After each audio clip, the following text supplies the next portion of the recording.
Bapak, ibu-ibu, saudara-saudara kaum muslimin rahimakumullah. Di dalam kehidupan kita sebagai seorang muslim, minimal 5 kali dalam sehari semalam kita mendengar seruan untuk mendirikan solat yang disebut azan. Ada kalimat menarik di dalam kalimat azan itu, yakni seruan hayya 'alal falah, marilah menuju kepada keberuntungan, marilah meraih kemenangan. Seruan ini adalah kecenderungan dari setiap manusia, apapun warna kulitnya. Artinya, setiap orang dalam hidup selalu ingin meraih dan mencari kemenangan. Kemenangan akan melahirkan kepuasan batin, dan kepuasan batin memberikan kebahagiaan. Sedangkan kekalahan melahirkan penderitaan batin, dan penderitaan batin menjerumuskan seseorang di dalam berbagai bentuk kerugian. Jikalau inilah seruan azan, maka masalahnya ialah apa yang menyebabkan kita meraih kemenangan. Al-Quranul Karim memberikan tuntunan dan ajaran kepada kita bahwa orang-orang yang memperoleh kemenangan itu tidak lain adalah orang-orang yang bertakwa. Hanyalah mereka yang bertakwa kepada Allah Subhanahu wa ta'ala pada akhirnya akan tampil sebagai pemenang. Lalu siapa orang yang bertakwa itu? Dijelaskan dalam awal-awal Al-Baqarah, orang yang bertakwa yang akan meraih kemenangan. Pertama, alladzina yu'minuna bil ghaib, yaitu orang-orang yang beriman kepada yang gaib, percaya bahwa ada alam yang gaib, alam yang abstrak, alam yang tidak bisa dijangkau oleh salah satu daripada panca indera kita. Mereka percaya dan beriman kepada adanya malaikat, beriman kepada adanya iblis dan jin, beriman kepada adanya alam kubur, beriman kepada adanya alam mahsyar, beriman kepada adanya alam akhirat, beriman kepada adanya surga dan neraka. Beriman bukan cuma sekedar beriman dalam ucapan bibir saja, tetapi beriman yang nilai iman itu mampu mewarnai gerak dan gaya hidupnya. Iman yang meresap sampai ke tulang sumsum, kemudian memberikan dampak positif di dalam kehidupan manusia. Alam, kita tahu, adalah sesuatu yang selain Allah. Dan Allah bukanlah alam. Apapun namanya selain daripada Allah, itu adalah alam. Alam pada hakikatnya terbagi menjadi 2. Ada alam syahadah, alam nyata, alam konkret, alam yang bisa dijangkau oleh salah satu indera kita. Kemudian ada alam ghaib, alam yang tidak bisa dijangkau oleh panca indera kita, alam metafisika, alam abstrak, alam yang wajib kita imani keberadaannya. Kita percaya bahwa malaikat itu ada. Kita percaya kepada jin, bahwa jin itu ada. Kita percaya kepada adanya iblis dan setan. Bukan percaya kepada iblis dan setannya, percaya bahwa iblis dan setan itu ada. Itu termasuk salah satu daripada sifat orang yang bertakwa kepada Allah. Saudara-saudara kaum muslimin rahimakumullah, kecenderungan pembangunan yang lebih bersifat materialistis biasanya menggeser aspek kehidupan rohani. Orang berpikir empiri, dan dalam pola pikir yang demikian maka alam gaib tidak lagi mendapat perhatian. Aspek kehidupan yang bersifat rohaniah malah mulai ditinggalkan. Akibatnya terjadilah kepincangan di dalam kehidupan kita. Pernah ada satu pengalaman pribadi dalam perjalanan kembali ke tanah air. Dalam pesawat di sebelah kanan saya duduklah seorang Jerman, namanya Heiner Simonsen. Iseng saya ajak kenalan, saya ajak ngobrol, saya tanya dia. Saya bilang, Mas Heiner ini, kalau pesawat yang kita tumpangi ini jatuh ke bawah, kira-kira apa yang bakal terjadi, Mas? Dia bilang, kita semua akan mati. Begitu? Iya. Oke. Apa itu mati? Tanya saya. Dia bilang, untuk tahu apa itu mati, kita harus tahu lebih dahulu apa itu hidup. Saya pikir nih bule bisa ngomong juga. Baiklah, kata saya. Apa hidup menurut Anda itu?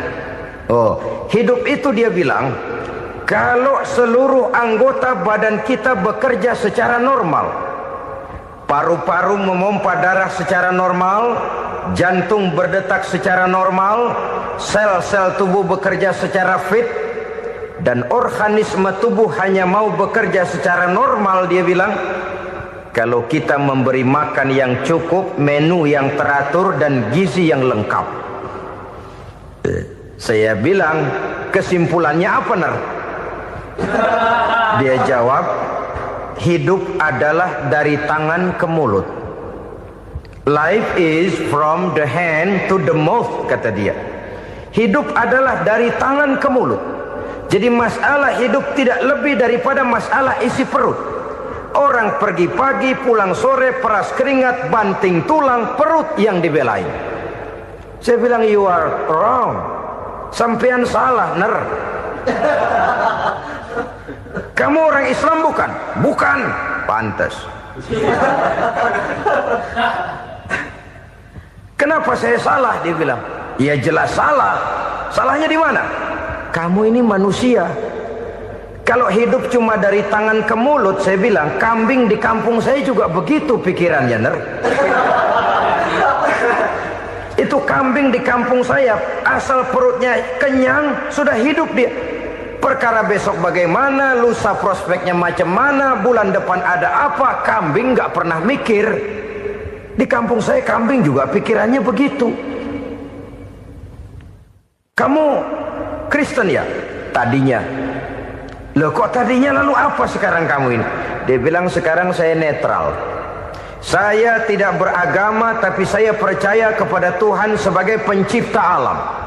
Saya ingat benar dia bilang, I haven't any religious, but I believe to God as the creator of the world. Kenapa bisa netral begitu, Ner? Habis saya bingung, katanya. Islam bilang Islam baik, Kristen bilang Kristen baik, Hindu Buddha bilang Hindu Buddha baik, semua agama baik. Saya netral sekalian, nggak beragama. Yang penting saya percaya kepada Tuhan. Saya bilang, Ner, kamu ini kayak orang mau beli celana, lalu bingung. Yang satu bilang Levi's bagus, yang satu bilang Blue Jean hebat, yang satu bilang Wool England hebat. Celana ini hebat, celana itu bagus, celana ini hebat. Semua celana bagus, kamu bingung. Akhirnya netral, tidak pakai celana. Itu juga salah. Saya pikir-pikir, kemudian saya melihat bahwa dua pola berpikir Heiner ini nampaknya sudah mulai menggejala di lingkungan masyarakat bangsa kita. Disadari atau tidak, secara jujur kita harus berkata, dua pola pemikiran Heiner ini mulai berkembang di tengah masyarakat bangsa kita. Pertama, pola pikir materialisme. Hidup adalah dari tangan ke mulut. Masalah hidup tidak lebih masalah isi perut. Itu yang perlu dibela, dan disitulah arti kehidupan. Pergi pagi, pulang sore, peras keringat, banting tulang untuk mempertahankan perut. Kalau sudah kemari cara orang berpikir, maka buat apa percaya kepada yang gaib? Untuk apa sholat? Untuk apa puasa? Untuk apa zakat? Untuk apa menghadiri majelis taklim? Tanpa kepercayaan kepada yang gaib, hidup berjalan menurut alur empiris dan materialis. Kalau sudah ke sana cara orang berpikir, biasanya orang lalu cenderung menghalalkan segala cara. Hanyalah orang yang percaya bahwa akhirat ada. Hanyalah orang yang percaya bahwa alam kubur itu ada. hanyalah orang yang percaya bahwa malaikat itu ada, hidupnya akan lebih terarah dan terkendali. Karena kepercayaan kepada yang gaib, yang merupakan fase daripada kehidupan setelah hidup yang sekarang ini, mewarnai gerak pribadi seseorang di dalam dia melakukan kegiatan hidupnya. Pola berpikir materialisme, disadari atau tidak, mulai menggejala di lingkungan masyarakat bangsa kita. Hidup tidak lebih dari urusan tangan ke mulut, mulut ke tangan, tangan ke mulut. Asal perut sudah kenyang, hiduplah sudah. Perkara bagaimana prospek hari yang akan datang, bagaimana akhirat, tidak jadi persoalan. Ini yang oleh Nabi diperingatkan, ad-dunya sijnul mu'min wa jannatul kafir. Dunia adalah penjara bagi orang beriman dan surga bagi orang kafir. Dulu di zaman Belanda hadis ini pernah disalah tafsirkan, disalah artikan, digunakan sebagai senjata untuk mengkebiri dan membuat impoten umat Islam. Sudahlah umat Islam gak usah macam-macam, kata Belanda. Dunia ini kan penjara buat orang Islam, surga buat orang kafir. Di penjara jangan bertingkah.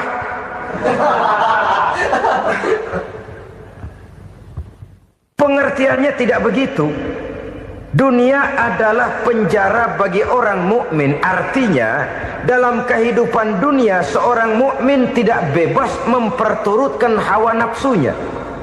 Dipenjara hawa nafsunya itu. Sebaliknya surga bagi orang-orang kafir. Buat orang kafir surgalah dunia ini. Mereka bebas memperturutkan hawa nafsunya, dilarang tidak terlarang, dicegah pun tidak tercegah. Mereka hidup menurut alur bisikan nafsu mereka sendiri. Kemudian bila ajal datang, maut merenggut nyawa, selesailah surganya sampai di situ. Maka bagi orang-orang yang tidak percaya kepada adanya akhirat, kepada adanya alam gaib, surganya sebatas umurnya.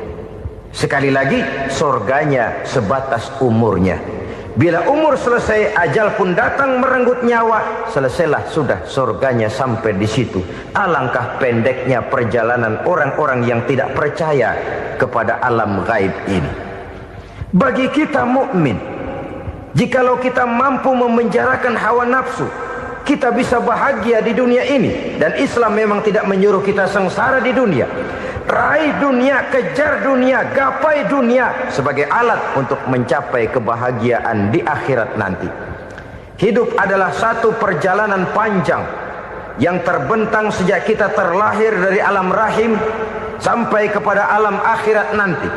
Andai kata kita gagal meraih kebahagiaan di dunia, toh kita masih punya akhirat. Tapi jangan jadi dalil yang melemahkan semangat. Biarin dah kita di dunia kebelangsak, yang penting akhirat. Akhirnya dunia benar-benar kebelangsak. Bagaimana dunia ini bisa kita raih, dan bagaimana meraih dunia untuk menunjang kepentingan akhirat nanti. Yang kedua, dari pikiran Heiner yang saya lihat menggejala di lingkungan masyarakat bangsa kita, timbulnya manusia-manusia netral. Seolah-olah Tuhan yes, agama no. Sama Tuhan percaya, agama ogah. Tuhan ngangguk, giliran agama godeng. Padahal hampir dalam setiap ayat dalam Quran, kata-kata amanu biasanya bergandeng dengan wa amilus sholihat. Iman dan amal soleh. Ini sebagai isyarat Tuhan dan agama jangan pernah dipisah-pisah. Apabila kita bertuhan, maka kita harus beragama. Apabila kita beragama, maka agama itu harus bersumberkan dari Tuhan yang kita imani itu. Tidak mungkin kita pisah, Tuhan yes, agama no. Sama Tuhan percaya tapi agama bikin sendiri. Sembayangnya cukup bengong 2 jam madep ngulon.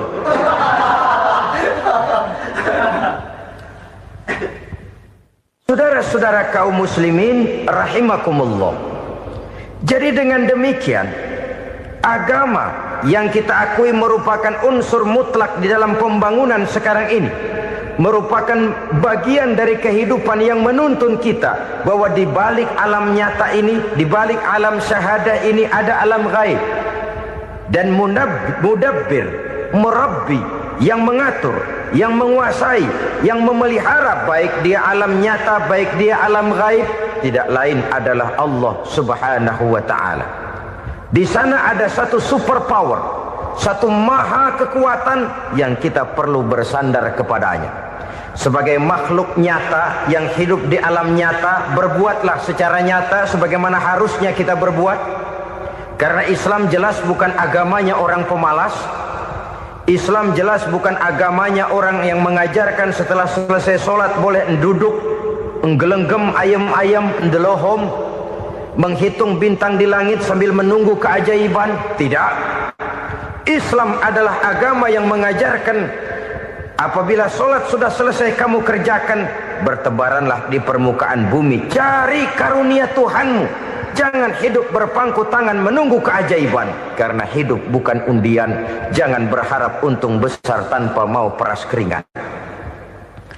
Tapi di sebalik itu toh kita juga harus yakin bahwa di sisi usaha nyata yang kita lakukan ada satu super power, satu maha kekuatan gaib yang menentukan berhasil dan tidaknya usaha kita. Kepercayaan kepada hal semacam inilah yang mendorong kita untuk mempunyai sandaran vertikal, agar jikalau usaha ini berhasil, kita tidak lupa diri dan lupa daratan.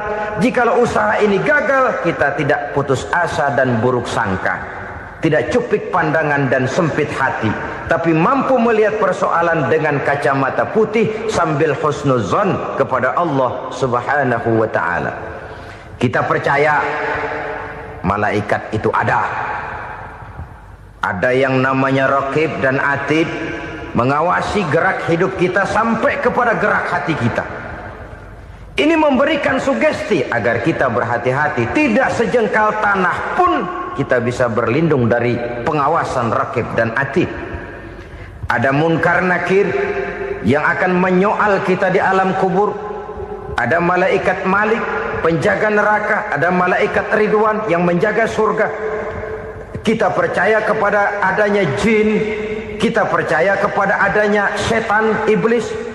Percaya kepada adanya, bukan mempercayai si setan, si iblis lalu menjadikannya sebagai teman. Tidak.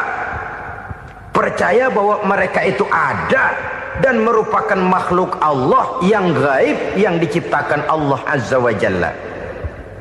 Kepercayaan kepada alam gaib memberikan motivasi terhadap gerak lahir manusia, sehingga dengan motivasi kepercayaan kepada yang gaib, gerak lahir jadi lebih terarah, jadi lebih terpelihara. Pernah seseorang bertanya, "Pak, apakah adanya akhirat bisa dibuktikan secara ilmiah?" Saya bilang tidak bisa, tidak bisa. Kenapa? Karena yang berangkat nggak pernah pulang kembali lagi. Kalau dia pulang kemari bisa kita tanya bagaimana enak di sono. Cuma secara moral saya katakan, lebih beruntung orang yang percaya kepada akhirat daripada yang tidak.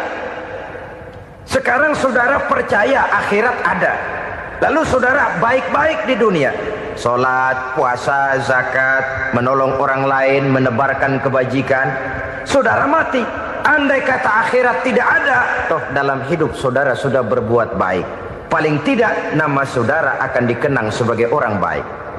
Sebaliknya, saudara percaya, kata saya, bahwa akhirat tidak ada, lalu hidup semau-maunya, tenggelam dalam maksiat dan munkarat, menentang Allah, tidak mau ruku dan sujud.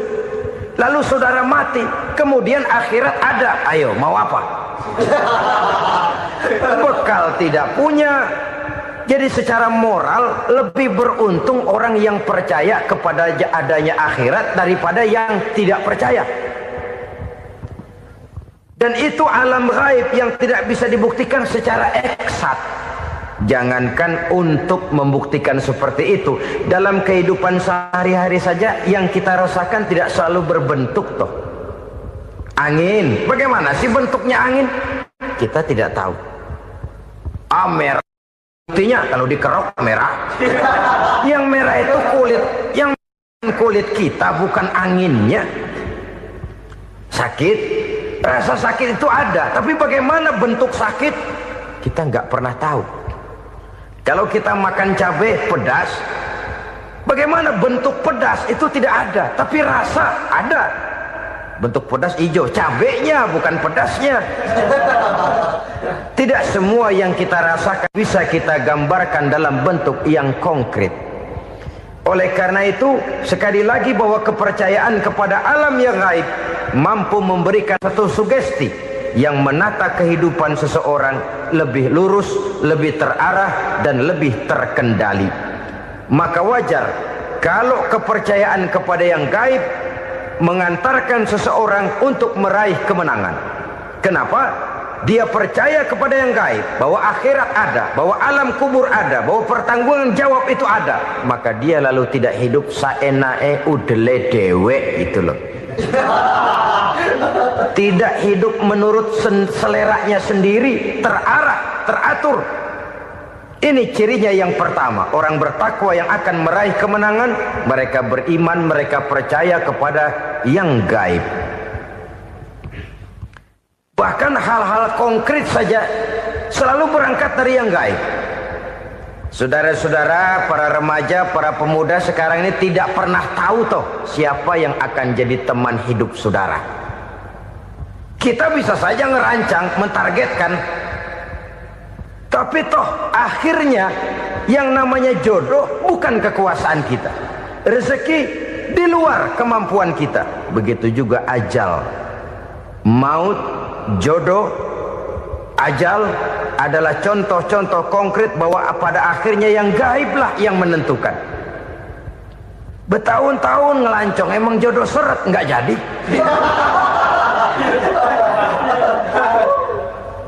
Begitu kenal baru setengah malam nginep ditangkap hansip kan. Hal-hal semacam itu kadang-kadang kita berpikir suuzon, gilet, perempuannya cakep banget, lakinya rebek amat. Memang begitulah jodohnya. Memang begitulah jodohnya. Saudara hadirin ma'asyiral muslimin yang saya hormati, jadi hal-hal yang konkret saja kita yakini sepenuhnya ditentukan oleh satu superpower yang gaib itu tadi.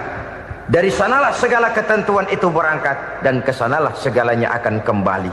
Maka kepercayaan kepada yang gaib meluruskan gerak hidup seseorang dan itu akan mengantarkan dia kepada meraih kemenangan. Satu. Yang kedua, wa yuqimuna shalah. Orang bertakwa yang akan meraih kemenangan itu adalah orang-orang yang mendirikan sholat.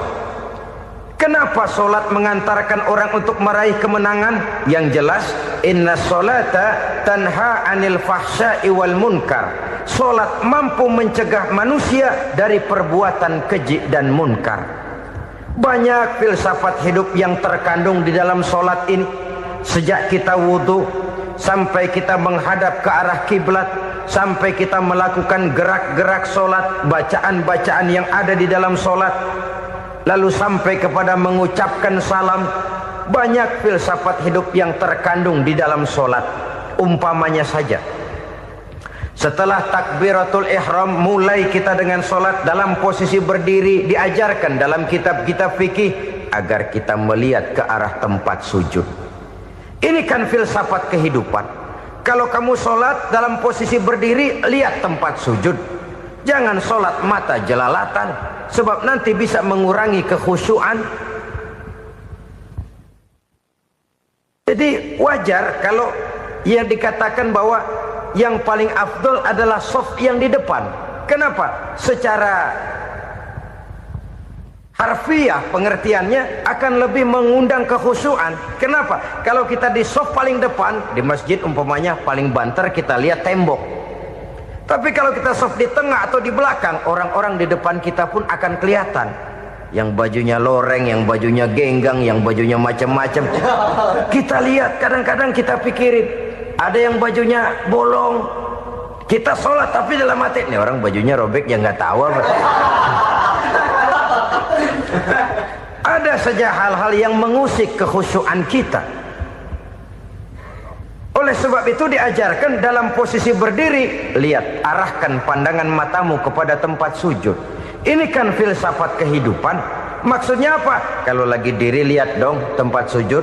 Kalau udah di atas ingat dong sama yang bawah. Kalau sudah tinggi ingat dong dari mana kamu berangkat. Kalau sudah berkuasa bantu dong yang lemah. Kalau sudah kaya santuni dong yang miskin. Kalau sudah alim bimbing dong yang awam. Ini filsafat kehidupan. Dalam posisi berdiri kau lihat tempat sujud. Ini akan melahirkan kepekaan sosial di mana seseorang mau tahu kepada orang lainnya. Bagaimanapun kaya kita, tinggi pangkat dan jabatan kita, jikalau hidup hanya untuk kepentingan perut sendiri saja, rasanya belum membawa manfaat di dalam kehidupan kita. Tapi efek yang tertinggi sesungguhnya, solat mencegah manusia dari perbuatan keji dan munkar.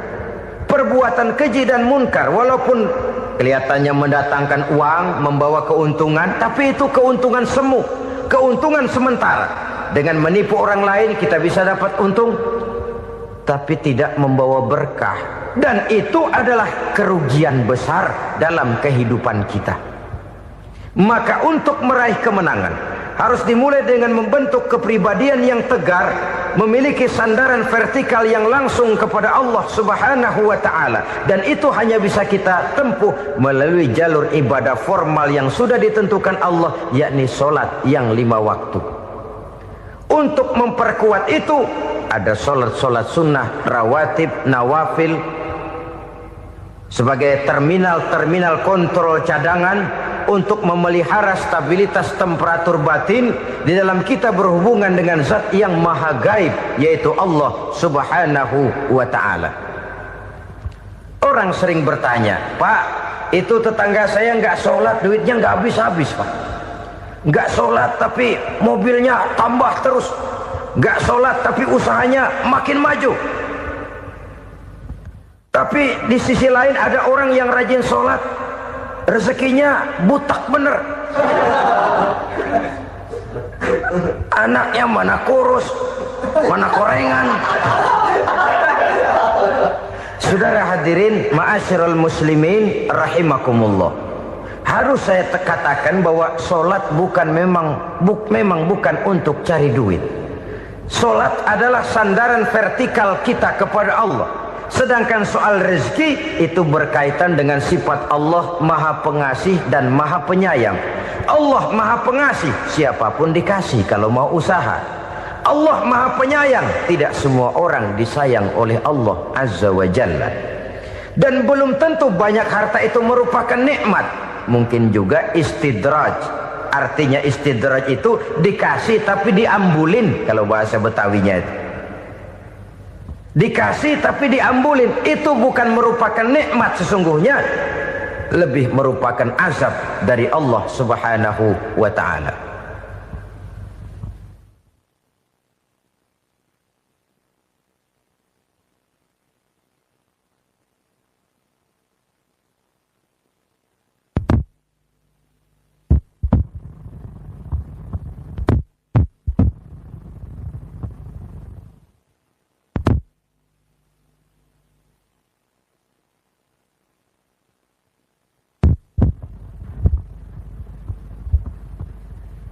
Agama mempunyai sistem solat, dan kita umat Islam telah dituntun oleh Allah Subhanahu wa ta'ala yang wajibnya 5 kali dalam sehari semalam mendirikan solat, dan itu tentu berada dalam jangkauan kemampuan manusia.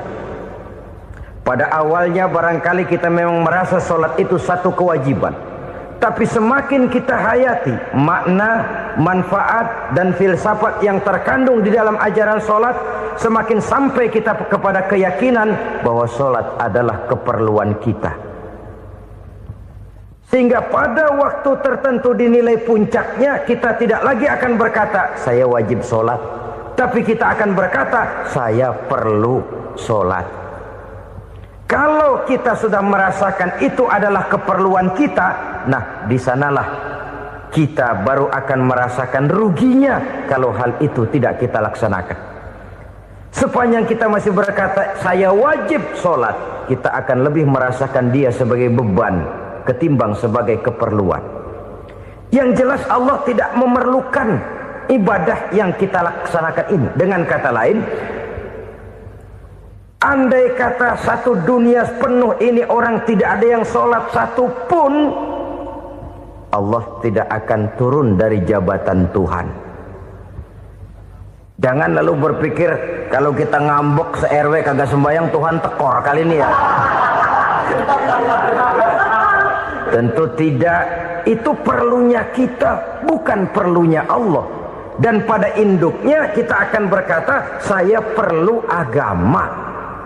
Kalau secara induk kita sudah memerlukan agama, maka konsep-konsep yang ada di dalam ajaran agama itu pun adalah juga merupakan keperluan kita. Baik dia bernama sholat, baik dia bernama puasa, baik dia bernama zakat, baik dia bernama haji, seluruhnya adalah keperluan kita. Dan sesuatu yang kita perlukan apabila tidak kita laksanakan akan melahirkan kerugian di dalam kehidupan. Jangan heran kalau kita membaca riwayat perjalanan hidup para salafus soleh, orang-orang soleh. Ada yang tahajud sampai 100 rakaat, ada yang sholat malam kakinya sampai bengkak. Kita sekalinya bengkak biri-biri. Ada yang sholat membaca surah dalam Al-Quran sampai khotam Quran. Kok mau? Mereka sudah merasakan itu keperluan. Itu saja soalnya. Satu saat pun jikalau kita merasa bahwa itu keperluan saya, kita pun akan melaksanakan seperti itu. Keperluan saya dalam kehidupan. Inilah yang kedua. Yang ketiga, orang bertakwa yang akan meraih kemenangan itu, wa mimma razaqnahum yunfikun. Mereka membelanjakan sebagian daripada rezeki yang diberikan Allah kepada mereka. Mereka infakkan di jalan Allah. Ada satu dialog menarik. Satu hari seorang anak muda bertemu dengan seorang kakek-kakek yang sudah dikenalnya baik. Bertanyalah anak muda ini, "Kek, umur kakek berapa tahun?" 15 tahun, kata si kakek. "Anak kakek berapa orang?" 1. "Harta kakek berapa banyak?" 15 juta. Si anak muda ini bengong. Lalu protes, "Kok kakek bohongin saya?" "Kenapa?" "Saya tahu umur kakek 70 tahun. Kenapa ngaku 15? Saya tahu anak kakek 5. Kenapa bilang 1? Saya tahu kakek miliuner, miliaran uang kakek. Kenapa ngaku cuma 15 juta? Begini, kata si kakek tadi. Benar, umur saya 70 tahun. Tapi dari umur yang 70 tahun itu baru 15 tahun terakhir ini saya merasakan ibadah kepada Allah. Meninggalkan maksiat, jauh dari segala macam munkarat. Maka yang 15 tahun inilah yang benar-benar saya rasakan sebagai umur saya. Benar anak saya 5, tapi yang 4 susah diatur. Cuman 1 rasanya nih yang bakal jadi si buah hati, belahan jantung, pelanjut cerita penerus sejarah. Cuma 1 ini yang saya harapkan, yang akan jadi anak soleh, yang akan membuat saya menerima pensiunan pahala. Kalau yang 4 apek dah, nggak ada harapan. Yang 1 nyekek botol melulu. Oh begitu, iya. Lalu kenapa kakek bilang harta kakek cuma 15 juta padahal saya tahu kakek uangnya miliaran, depositonya banyak? Ya karena 15 juta itulah yang saya ingat yang pernah saya belanjakan di jalan Allah. Saya merasa itulah harta saya yang sebenarnya. Yang miliaran yang saya simpan di bank kelak, kalau satu saat saya mati, akan jadi rebutan di antara anak-anak saya. Iya kalau anak saya soleh kayak yang 1 ini. Kalau yang 4 tadi udah tulen dia bakal berantem dah berebut tuh. Jadi 15 juta yang saya belanjakan di jalan Allah inilah yang saya merasakan benar-benar harta saya yang sesungguhnya. Dialog ini patut menjadi bahan renungan kita bersama. Diberikan kita umur 40, 50, 60, 70, 80. Berapa tahun dari umur yang diberikan itu yang jalan mulus, yang kita gunakan untuk melaksanakan ibadah? Banyak harta kita simpan di bank, di lemari, di dompet, di tas. Tapi berapa yang sudah kita depositokan di jalan Allah yang akan menemani kita di hari kita kembali nanti? Maka orang bertakwa yang akan meraih kemenangan, wa mimma razaqnahum yunfikun, mereka membelanjakan sebagian dari rezeki yang diberikan Allah di jalan Allah Subhanahu wa ta'ala. Ma'asyiral muslimin rahimakumullah. Zahirnya memang kita memberikan kepada orang lain, tapi hakikatnya kita menyimpan untuk diri kita sendiri. Kita memberikan kepada yatim piatu 25.000. Zahirnya kita memberikan si yatim, hakikatnya kan kita cuma nyimpan. Saya berikan, titip kepadamu, ini untuk saya di akhirat. Kau boleh belikan baju, kau boleh belikan untukmu makan, kau boleh bayarkan sekolahmu. Ini untuk saya. Hakikatnya kita nyumbang masjid 1 juta, zahirnya kita berikan kepada panitia masjid, tapi hakikatnya kan cuma titip 1 juta ya, untuk saya di alam kubur nanti. Silahkan kau boleh belikan semen, ini uang, belikan besi, belikan pasir. Saya cuma sekedar titip untuk kepentingan saya. Hakikatnya kita cuma sekedar menitip.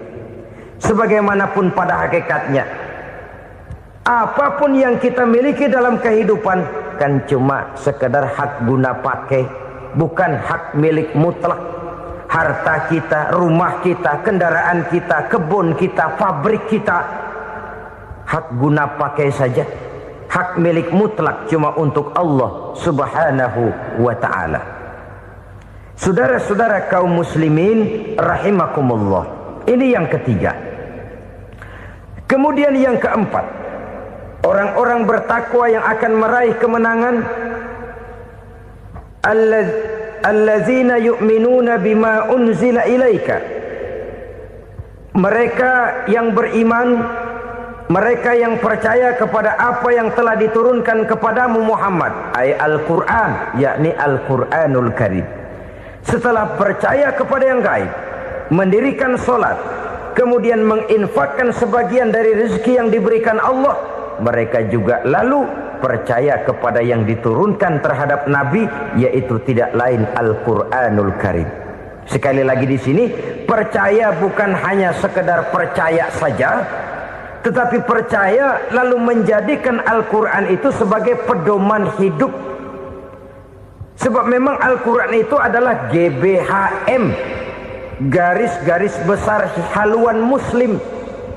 Apa yang harus kita lakukan, apa yang harus tidak kita lakukan, bagaimana mestinya kita bertingkah laku dan berbuat, seluruhnya tercantum di dalam Al-Quranul Karim.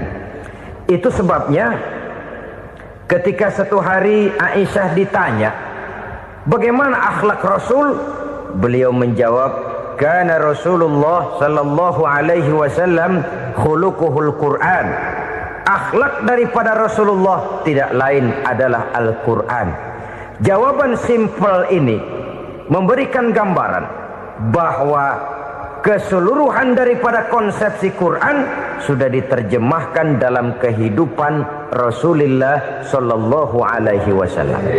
Karena kita tahu akhlak adalah keseluruhan dari gerak hidup manusia. Sejak ia berpribadi, berumah tangga, bertetangga, bermasyarakat, sampai kepada berbangsa dan bernegara, Al-Quran tetap memberikan sentuhan nilainya. Oleh karenanya, orang-orang yang bertakwa adalah orang-orang yang menjadikan Al-Quran sebagai pedoman dalam kehidupannya. Dan kita yakini Al-Quran diturunkan kepada Nabi Muhammad bukan merupakan produk Nabi Muhammad. Isi dan redaksinya langsung dari Allah Subhanahu wa ta'ala. Kemudian cirinya yang kelima, orang bertakwa yang akan meraih kemenangan itu, wa ma unzila min qablika. Tidak hanya sekedar percaya kepada yang diturunkan terhadap Nabi Muhammad, yaitu Al-Quran, mereka juga percaya kepada apa yang pernah diturunkan kepada para nabi, kepada para rasul sebelum Nabi Muhammad. Percaya kepada adanya suhuf, percaya kepada adanya Taurat, percaya kepada adanya Injil, percaya bahwa Allah dahulunya sudah menurunkan Taurat kepada Musa, percaya bahwa Allah sudah menurunkan Injil kepada Isa, percaya Injil ada, Taurat ada, diturunkan Allah untuk Isa dan Musa, tetapi tidak wajib mengamalkannya karena kita sudah diberikan Al-Quranul Karim. Ini yang perlu saya garis bawahi. Kita percaya Allah telah menurunkan Injil dahulu kepada Isa. Kita percaya bahwa Allah telah menurunkan Taurat dahulunya kepada Nabi Musa. Kadang-kadang ini dijadikan dalih, dikacaukan pengertiannya. Quran saja mengajarkan bahwa orang yang bertakwa harus percaya kepada Injil, maka pakailah Injil. Apalagi kalau ayat sebelumnya ditilap, dihapus, dihilangkan, Injilnya yang ditekankan, maka akan terjadilah penekanan yang salah arah. Karena salah arah akhirnya bisa merusak dan menghancurkan akidah. Ketika Rasul suatu saat pernah ditanya orang, "Ya Rasul, bagaimana sikap kita sebagai muslim terhadap Injil yang ada sekarang?" Beliau menjawab, "La tukadzibuhu jami'an wa la tusaddiquhu jami'an." Jangan didustakan seluruhnya, jangan juga dibenarkan semuanya.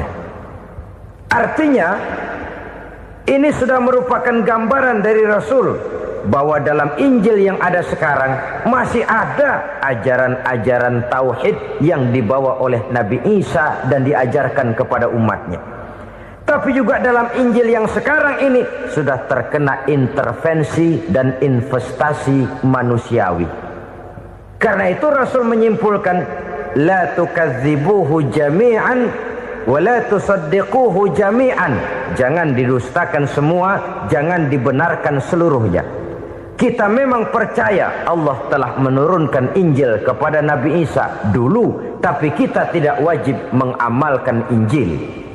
Kita percaya Allah telah menurunkan Taurat kepada Nabi Musa, tapi kita tidak wajib mengamalkan kitab ajaran Taurat. Yang wajib kita percayai dan kita amalkan hanyalah Al-Quranul Karim. Kenapa? Oleh karena baik yang ada di dalam Taurat, baik yang ada di dalam Injil, tentu tercakup di dalam Al-Quran sebagai kitab terakhir yang diturunkan oleh Allah Subhanahu wa Ta'ala. Dan itu wajar. Kalau seorang pejabat mau mengeluarkan satu keputusan baru, tentu dia harus meninjau keputusan-keputusan lama. Andai kata dianggap tidak berlaku, dianggap tidak relevan lagi, maka keputusan-keputusan lama itu tentu sudah dianggap tidak berlaku. Sebagian daripada aturan-aturan dalam keputusan lama yang masih dianggap relevan tercantum dalam keputusan baru yang wajib diamalkan. Begitulah hubungannya antara Al-Quran, Taurat, Zabur, dan Injil. 4 kitab samawi yang diturunkan Allah masing-masing kepada Zabur untuk Nabi Daud, Taurat untuk Nabi Musa, dan Injil untuk Nabi Isa alaihi wassalatu wassalam. Ketiga-tiga kitab itu kita percayai adanya. Kita yakini Allah telah menurunkan Zabur, Taurat, dan Injil. Tapi kita tidak wajib mengamalkannya. Yang wajib kita mengamalkannya sekarang ini tidak lain hanyalah Al-Quranul Karim saja. Karena ia mencakup apa yang ada di dalam Zabur, apa yang ada di dalam Taurat, dan apa yang ada di dalam Injil. Keotentikannya bisa dipertanggungjawabkan. Ya, tapi kan Nabi Muhammad sudah mati 14 abad yang lalu, dan di zaman beliau Al-Quran kan belum dikodifikasikan, belum ditulis. Bagaimana keotentikannya bisa dipertanggungjawabkan? Mudah saja. Allah berjanji, inna nahnu nazzalna dzikra wa inna lahu lahafizun. Kami yang menurunkan Al-Quran dan kami yang akan menjaga dan memeliharanya. Allah turunkan Quran, Allah menjaganya. Bagaimana cara Allah menjaga Al-Quran itu? Banyaknya orang-orang yang hafaz Al-Quran. Hafaz Al-Quran 30 juz, 114 surah, 6.666 ayat. Sehingga jangankan satu kata Jangankan satu ayat, satu kalimat saja berubah sudah akan timbul reaksi dan mudah dimengerti. Kenapa? Banyak orang-orang yang hafaz Al-Quran. Sedangkan pada setiap akhir tahun biasanya malaikat Jibril selalu mengadakan checking terhadap ayat-ayat yang diturunkan pada waktu itu. Di zaman Nabi sendiri sudah ada usaha kodifikasi. Dan yang lebih luar biasa lagi, sampai hari ini tidak seorang pun mampu membuat satu ayat saja semacam Al-Quran. Ke bahasa manapun dia diterjemahkan, naskah aslinya tetap ikut. Rujukan dasarnya tetap ada. Berdasarkan itu, maka tidak mungkin terjadi penyelewengan terhadap atau pemalsuan terhadap ayat-ayat Al-Quranul Karim. Kesuciannya, keotentikannya, kemurniannya bisa dipertanggungjawabkan. Ma'asyiral muslimin rahimakumullah. Oleh karenanya, konsepsi dasar daripada ajaran Islam ini memang tidak lain adalah Al-Quran dan Sunnah. Isi daripada agama Islam yang merupakan iman, Islam dan ihsan, konsepsi dasarnya tidak lain adalah Al-Quran dan Sunnah Rasulullah Sallallahu Alaihi Wasallam. Maka yang kita perlukan sekarang ini adalah terjemahan Al-Quran di dalam kehidupan kita. Dengan demikian, maka gaya kehidupan yang lebih Qurani itulah yang kita dambakan. Kita perlu memang terjemahan Quran dalam bahasa Inggris, dalam bahasa Belanda, dalam bahasa Jepang, tapi yang lebih kita perlukan adalah terjemahan Quran di dalam kehidupan kita. Konsekuen, tidak memanipulasi, ringan sama kita jinjing, berat sama kita pikul. Jangan kalau lempengan ayat Quran tuh kira-kira enak diamalin, keras teriakan kita. Giliran kira-kira ayat Quran itu mukul kepala kita sendiri, diam kita. Itu ciri yang pernah disindir Allah dalam awal-awal Baqarah juga. Ciri beragamanya orang yang munafik. Kullama adha'a lahum masyawfi, kata Allah. Wa iza azlama alaihim qamu. Apabila terang mereka jalan, apabila gelap mereka berhenti. Artinya, kalau kira-kira di Islam nguntungin, rame-rame pada teriak Islam. Tapi ketika diminta untuk berjuang, ketika dituntut untuk berkorban, rame-rame mengundurkan diri. Nasib agama tidak ubahnya seperti daun pisang yang dikait orang di tepi jalan lantaran tak berpayung di ketika hari hujan. Manakala hujan usailah sudah, daun itu pun dicampakkan di tepi jalan, diinjak pula orang nan lalu. Artinya, orang menjadikan agama cuma sebagai lipstick, decoration only, tidak konsekuen. Hanya pada saat-saat kelihatannya Islam membawa keuntungan, rame-rame orang teriak-teriak tentang Islam. Tapi jikalau diminta berjuang, jikalau dituntut untuk berkorban, biasanya rame-rame juga mengundurkan diri. Jangan heran kalau mayoritas hitungan kita, tapi minoritas peranan kita. Kuantitas kita dalam jumlah, tapi dalam kualitas kita lebih sering jadi penonton daripada jadi pemain. Padahal itu sangat tidak boleh terjadi. Umat Islam di Indonesia harus bangkit. Umat Islam di Indonesia harus sadar akan keberadaannya. Tidak boleh hanya jadi penonton berpangku tangan. Karena memang agama kita juga mengajarkan untuk konsekuen di dalam menjabarkan ajaran-ajaran daripada agama kita. Kita sering menjadi jatuh menjadi umat yang lemah oleh karena kita ini tidak pandai menggalang kebersamaan yang diakibatkan tidak konsekuennya kita. Diistilahkan bahwa umat Islam di dalam menggalang kebersamaannya itu harus seperti orang main sepak bola. Saudara-saudara kan tahu orang main sepak bola itu. Orang main sepak bola, kalau pertandingan belum dimulai sih silakan saja kumpul di luar lapangan, atur strategi yang baik. Tapi kalau pertandingan sudah dimulai, turun ke lapangan hijau, jangan kumpul terus. Ada sepak bola gotong royong, mundur-mundur rame-rame, depan ke depan kumpul melulu mainnya. Kalah. Orang main sepak bola itu ya harus ada penyerang tengah, harus ada penjaga gawang, harus ada strikernya, harus ada kiri luarnya, kanan dalamnya yang jadi backnya. Posisi boleh bermacam-macam, tapi yang penting saling ngoper untuk menggolkan gawang lawan. Begitulah umat Islam ini.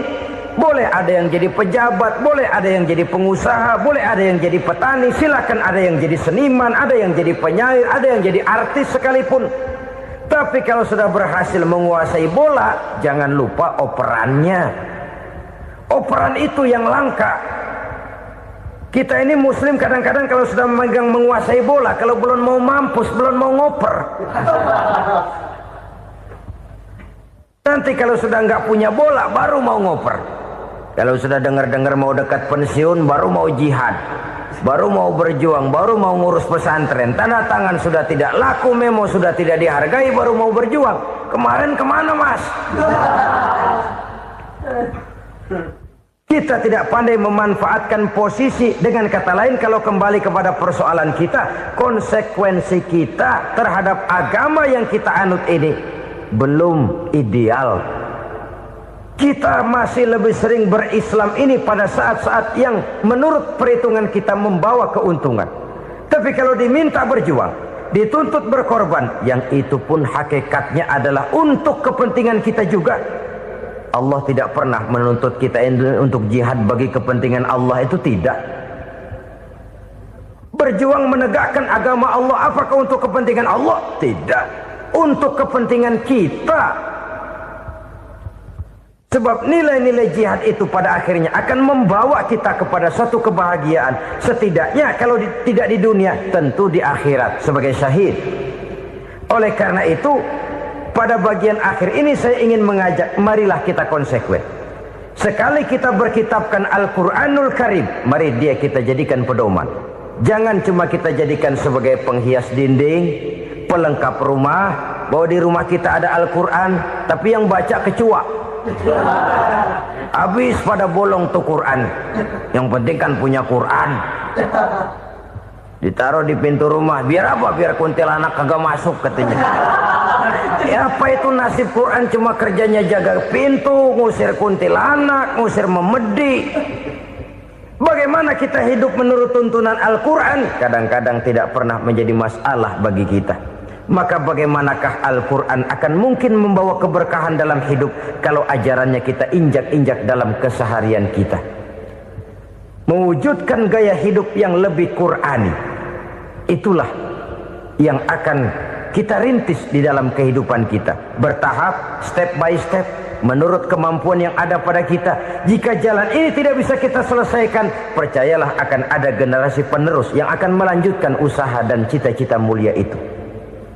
Jadi percaya kepada Taurat, percaya kepada Injil, sekadar percaya Allah dahulunya sudah menurunkan itu. Tapi kita tidak wajib mengamalkannya. Kenapa? Generasi Injil masa berlakunya sudah kedaluwarsa. Taurat masa berlakunya sudah kedaluwarsa. Injil pernah berlaku untuk orang Nasrani di zaman Nabi Isa. Taurat pernah berlaku untuk orang Yahudi di zaman Nabi Musa. Setelah generasinya berlalu, datang Rasul penutup yang membawa Al-Quranul Karim.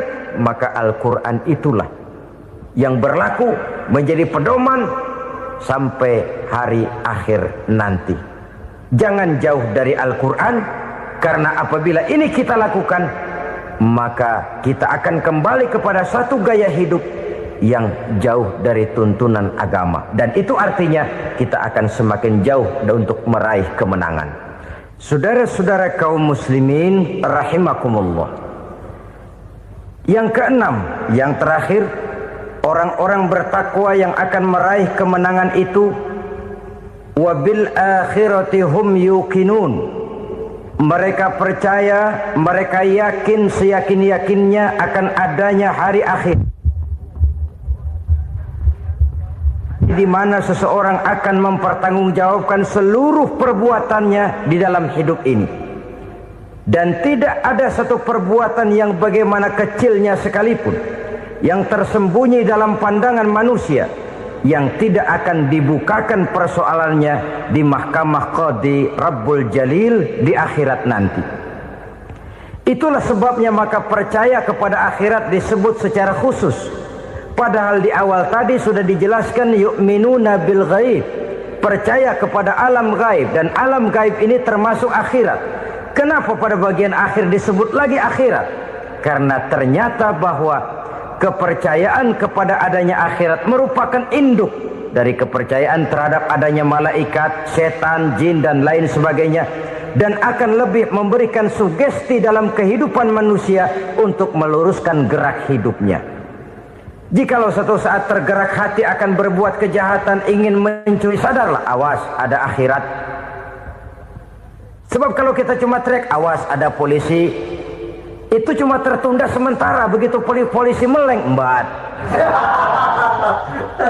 Kalau kita ingin berbuat jahat cuma berteriak awas ada hansip, cuma sementara ketika hansip itu ada. Tapi kalau ceritanya awas ada akhirat, mau menyeleweng awas ada akhirat, mau berjudi awas ada akhirat, mau mencuri awas ada akhirat. Keyakinan yang akan meluruskan gerak hidup manusia sehingga gerak itu jadi lebih terarah dan terkontrol, tidak merugikan baik diri sendiri, lebih-lebih orang lain. Ternyata bahwa kepercayaan kepadanya adanya hari akhirat sanggup menjadi sumber daya kontrol dari kehidupan manusia, sehingga ia tidak terjebak dalam perbuatan maksiat dan munkarat. Saudara-saudara kaum muslimin, inilah saja yang kita bicarakan pada pertemuan kali ini. Semoga Allah subhanahu wa ta'ala memberikan kekuatan zahir dan batin kepada kita. Amin. Untuk dapat meraih kemenangan dengan beriman kepada yang gaib, mendirikan solat, membelanjakan sebagian dari rezeki yang diberikan Allah, percaya kepada Al-Quran, beriman kepada kitab-kitab yang diturunkan sebelum Al-Quran, lalu meyakini adanya hari akhirat. 7 macam perkara yang merusak akidah dan keimanan, merusak amal perbuatan yang sudah kita kerjakan, merusak sendi-sendi kehidupan sosial, pendek kata merusak segala hal di dalam kehidupan kita. Jauhilah olehmu 7 macam perkara yang merusak. Yang pertama, asyirku billah, menyekutukan Allah subhanahu wa ta'ala. Agama dimulai dari keyakinan, maka kehancuran agama selalu dimulai dari kehancuran keyakinan, iman atau akidah yang dimiliki oleh seseorang. Dan untuk menghancurkan nilai-nilai iman yang kita miliki ini, orang rasanya tidak akan menghantam kita dengan peluru kendali. Orang tidak akan mengirimkan nuklir ke sini. Orang tidak juga akan mengirimkan satuan militernya ke sini. Untuk menghancurkan nilai-nilai iman, dibanjiri kita dengan paham-paham yang merusak dan mendangkalkan akidah. Baik ia bernama materialisme, baik ia bernama sekularisme, baik ia bernama banjirnya maksiat dan munkarat, baik ia bernama banjirnya peradaban dan kebudayaan yang menghancurkan moral daripada anak-anak kita, sedikit demi sedikit melenturkan dan melunturkan nilai-nilai keimanan kita, untuk kemudian pada waktunya nilai iman itu akan bertukar dan berganti menjadi nilai syirik kepada Allah subhanahu wa ta'ala. Atau pada sisi lain, menjadikan yang selain Allah sebagai tujuan akhir daripada kehidupan kita. Sedangkan kita sama-sama maklum bahwa di dalam pandangan agama Islam, dosa yang tidak berampun, dosa yang terbesar, termasuk dalam kategori bapak moyangnya dosa, tidak lain adalah syirik, yakni menyekutukan Allah subhanahu wa ta'ala. Pola penghancuran iman ini memang berstrategi. Ditawarkan kita kepada paham materialisme, paham kebendaan, di mana otak menempati urutan sebagai ranking pertama, Tuhan jatuh pada urutan kedua. Lalu menyusul kepada paham sekularisme, Allah dipisahkan dari seluruh kegiatan hidup ini, untuk pada gilirannya menjadikan yang selain Allah sebagai tujuan akhir daripada seluruh kegiatan hidup kita.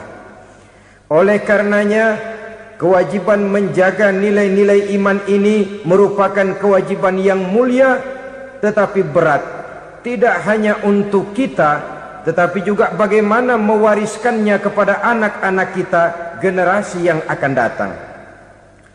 Orang-orang tua bijaksana yang diceritakan di dalam Al-Quran, kalau sudah berpikir tentang anak-anaknya, pertanyaan yang paling mereka risaukan ialah, ma ta'buduna min ba'di. Anakku, kalau pada satu saat aku, ayahmu sudah tidak ada lagi di dunia ini, meninggalkan kamu semua, ma ta'buduna min ba'di, apa yang akan kamu sembah nak?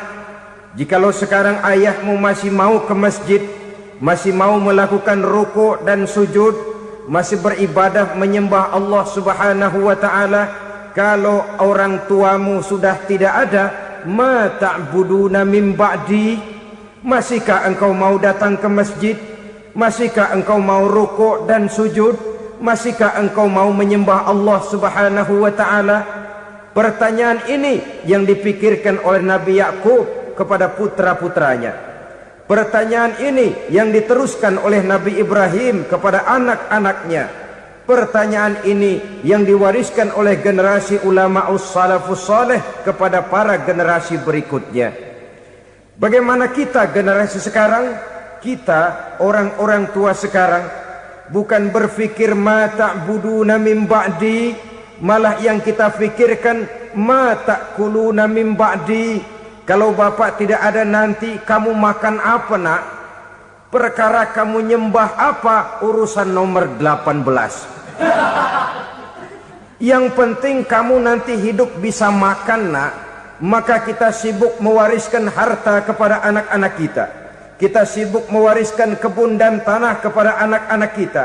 Kita sibuk mewariskan pabrik kepada anak-anak kita, sementara kita lupa mewariskan intan yang paling mahal, mewariskan mutiara yang paling berharga, yaitu nilai iman kepada Allah Subhanahu wa ta'ala.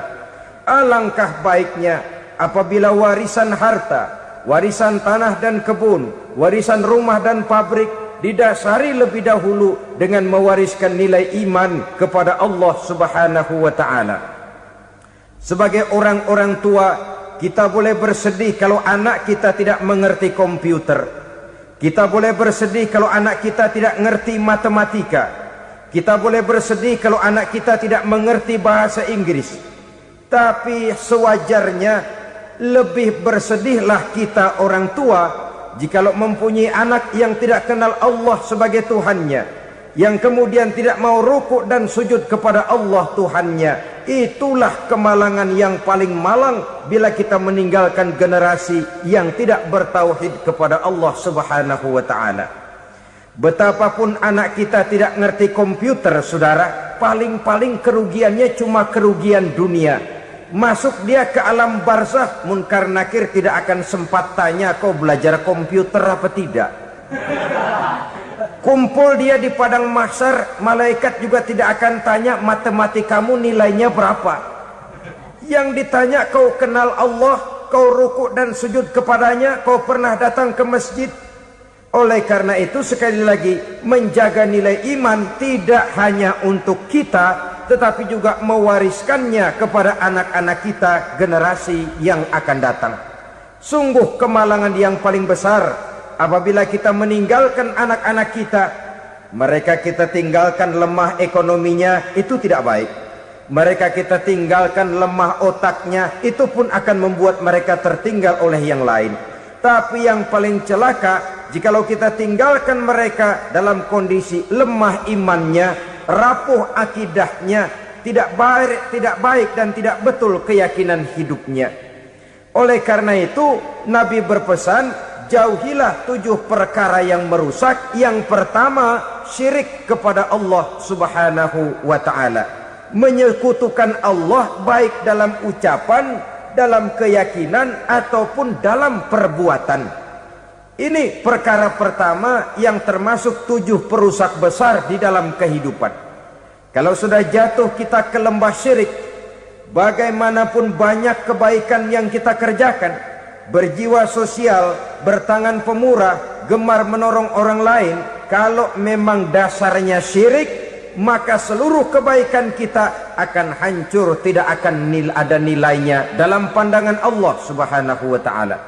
Dalam pandangan manusia, mungkin kita dicatat sebagai orang sosial, gemar menolong orang lain, tidak berpangku tangan melihat orang yang mendapat kesulitan, tapi oleh karena dasarnya syirik, dasarnya tidak mentauhidkan Allah, maka seluruh nilai kebaikan yang kita kerjakan tidak akan ada nilainya dalam pandangan Allah Subhanahu wa ta'ala. Maka jagalah iman kita, jangan sampai dihinggapi penyakit syirik yang bagaimana kecilnya sekalipun. Sekali lagi, baik syirik dalam bentuk ucapan, syirik dalam bentuk keyakinan, sampai kepada syirik dalam bentuk perbuatan, kita berhindar kepada sifat-sifat yang sedemikian itu. Karena apa? Dalam satu ayat Quran Allah Subhanahu wa ta'ala menjelaskan, innallaha la yaghfiru ayyushraka bih wa yaghfiru ma duna dzalika liman yasha. Allah tidak akan memberi ampun kepada orang-orang yang menyekutukannya, tapi Allah masih mau memberikan ampun kepada dosa-dosa yang selain itu bagi orang-orang yang dikehendakinya. Dosa selain syirik, apabila kita bertaubat, Allah masih mau mengampuni. Tapi kalau sudah jatuh ke tempat syirik, itu sudah dosa yang tidak berampun. Taubatnya tidak lain melepas syirik, kembali kepada tauhid, berkeyakinan bahwa hanya ada Allah Subhanahu wa ta'ala, Tuhan satu-satunya yang lam yalid walam yulad walam yakul lahu kufuwan ahad. Tidak beranak, tidak pula diperanakkan, dan tidak satupun yang dapat menyerupai Tuhan Allah Subhanahu wa ta'ala. Saudara-saudara kaum muslimin rahimakumullah, bahwa kita di zaman sekarang memang tidak menyembah berhala, ya.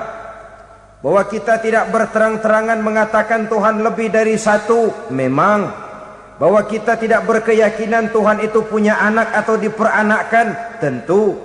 Tapi dalam perbuatan dan i'tiqad, kita kadang-kadang jatuh tanpa kita sadari ke tempat yang bernama syirik ini.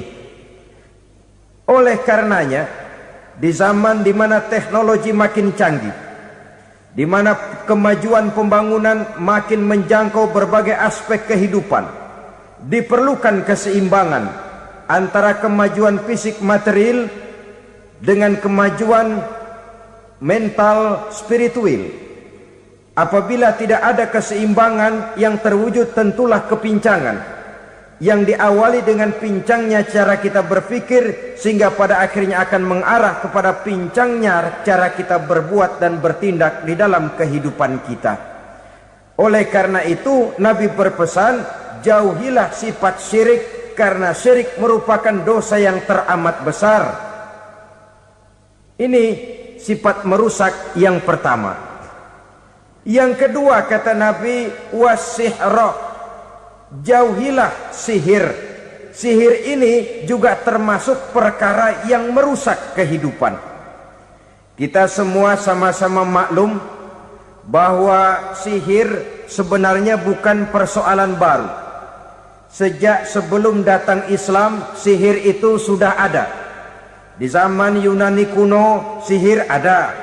Di zaman Mesir kuno, di zaman Cina kuno, dan yang lain-lain yang serba kuno, sihir itu sudah ada. Bahkan para nabi pun, para rasul yang diutus oleh Allah Subhanahu wa ta'ala, senantiasa berhadapan dengan ahli-ahli sihir untuk menguji kebenaran dari misi yang mereka bawa. Sihir adalah perbuatan di luar kebiasaan yang bisa dikerjakan oleh ahlinya dengan bantuan jin atau setan. Hukum mempelajari sihir adalah haram, mengamalkannya lebih haram lagi. Sebab itu saudara-saudara, sihir merupakan perbuatan merusak yang harus kita jauhi. Ciri-ciri daripada perbuatan sihir, pertama, ia mengandung tipuan, bayangan khayal. Di zaman Nabi Musa misalnya, orang melihat tambang-tambang itu seperti ular. Nabi Musa melayangkan tongkatnya menjadi ular-ular besar yang memakan ular-ular kecil ciptaan tukang-tukang sihir Fir'aun tadi. Lalu sihir bisa terjadi dengan bantuan jin kafir atau setan. Kemudian ciri yang ketiga, sifatnya halus dan tersembunyi. Taruh kata ada seorang ahli sihir yang mempergunakan ayat-ayat Quran sebagai jompa-jampe, sebagai baca-bacaan, itu cuma sekedar kedok. Tujuannya tidak lain menjadikan agama sebagai ketok untuk membenarkan cara yang dimurkai oleh Allah Subhanahu wa ta'ala. Satu hadis yang diriwayatkan oleh Imam Bazar dan Tabrani, Nabi berpesan, "Laisa minna man tatayyara lahu au takahhana au tukuhhina lahu au sahira lahu." Tidak termasuk ke dalam golonganku, kata Nabi. Tidak termasuk umatku. Siapa mereka? Man tatayyara lahu, orang yang bertatoyur. Apa tatoyur itu? Dari kalimat toyaro, artinya terbang. Toir biasa diartikan dengan burung. Tatoyaro percaya kepada suara-suara burung. Man tatayyara lahu, mempercayai, meyakini dengan benar-benar kepada suara beburungan.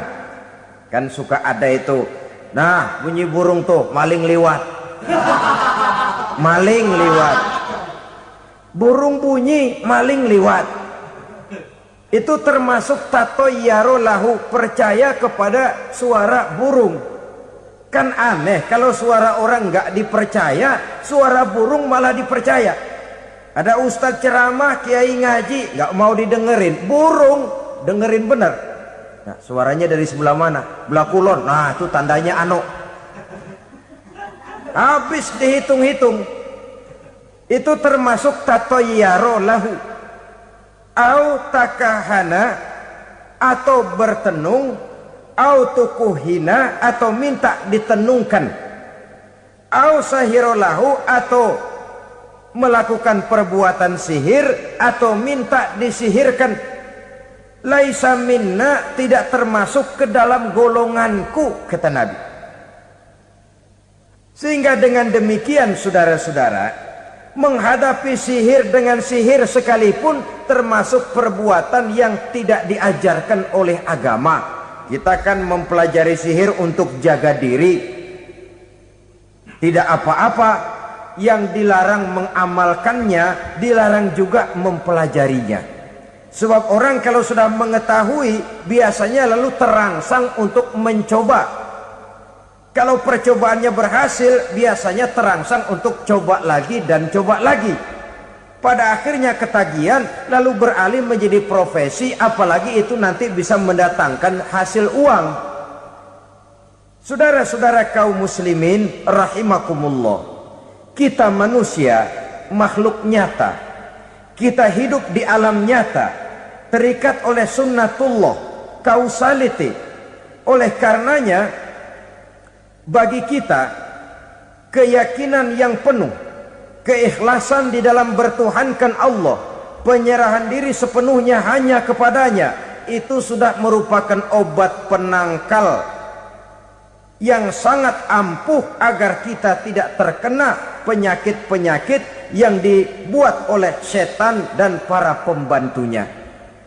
Sehingga beberapa ayat Quran mengajarkan, misalnya a'udzu bikalimatillahi tammati min syarri ma khalaq, atau bismillazi la yadurru ma'asmihi syai'un fil ardi wala fis sama, dengan menyebut nama Allah yang tidak bisa mendatangkan bahaya sedikit pun dari baik yang datang dari langit maupun yang datang dari bumi. Jiwa yang kosong dari keyakinan yang penuh kepada Allah, jiwa yang penuh was-was dan ragu-ragu, itu yang mudah terserang oleh penyakit-penyakit yang dikerjakan oleh para tukang-tukang sihir, yaitu oleh setan dan seluruh para pembantunya. Kemudian hadis kedua yang diriwayatkan oleh Imam Ibnu Hibban, Nabi bersabda, la yadkhulul jannata mudminu khamrin wala mu'minu bisihrin wala qati'u rahmin. Tidak masuk surga. Ini Nabi yang bilang, tidak masuk surga. Siapa itu? Pertama, mudminu khamrin, orang yang berkekalan dalam mabuk. Selalu mudminun itu sudah menjadi perbuatan rutinnya, tidak kapok-kapoknya, teler seumur hidup.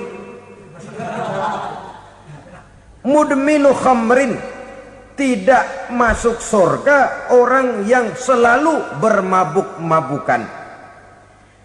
Yang kedua, wala mu'minu bisihrin, orang mukmin tapi main sihir.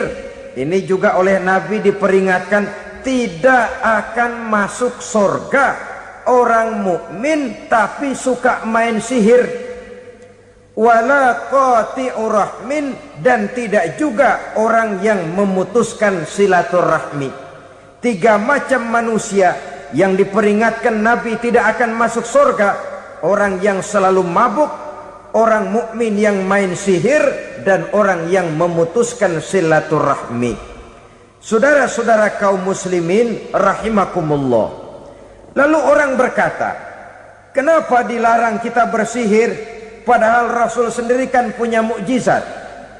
Nah, kita memang harus membedakan antara mukjizat dengan sihir. Dalam kehidupan agama kita kenal ada yang namanya mukjizat, ada yang namanya karomah atau keramat biasa diucapkan, ada yang namanya maunah, ada yang namanya irhas, ada juga yang namanya sihir. Kesemuanya ini berbeda, saudara-saudara. Yang dinamakan mukjizat itu khusus untuk para rasul saja. Satu kejadian luar biasa yang terjadi dilakukan oleh rasul atas izin dari Allah Subhanahu wa taala. Perbedaannya dengan sihir jelas. Sihir dari setan, mukjizat dari Allah. Sihir bisa dipelajari